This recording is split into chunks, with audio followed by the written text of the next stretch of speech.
I adopted my husband's illegitimate children after his affair ruined his life, and now they call me mother. For 7 years, my life was defined by empty nurseries and negative pregnancy tests.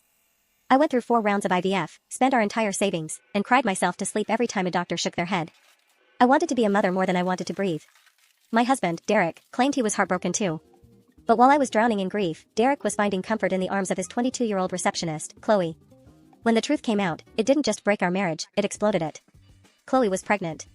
Not just with 1 baby, but eventually 2, back to back. Derek left me, moved into a trashy apartment with her, and tried to play the role of the hip, young dad. But karma moves fast. Reality hit them like a brick wall. 2 babies under 2 years old isn't a romance movie, it's a war zone. Derek and Chloe couldn't handle the stress. They started spiraling hard.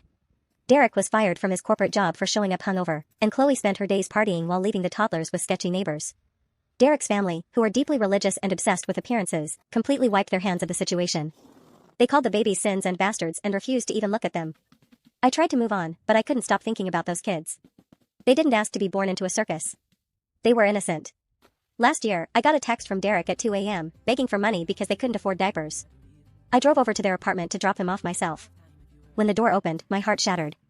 The place smelled like stale beer, the sink was overflowing with mold, and those 2 beautiful, dirty little toddlers were huddled on a mattress in the corner, crying from hunger. Derek and Chloe were passed out on the couch. I didn't yell. I didn't make a scene. I went out to my car, called Child Protective Services, and waited. When the state removed the kids, Derek's family refused to take custody.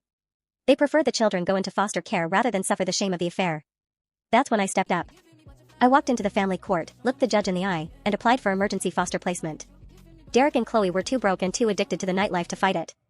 They eventually surrendered their parental rights in exchange for me not pursuing them for child support. 6 months ago, the adoption went through. I legally became their mother. I used Derek's own family inheritance, which I won a portion of in our divorce settlement, to buy them a house with a massive backyard. Yesterday, the oldest, Liam, scraped his knee. He didn't run to the door looking for Derek or Chloe.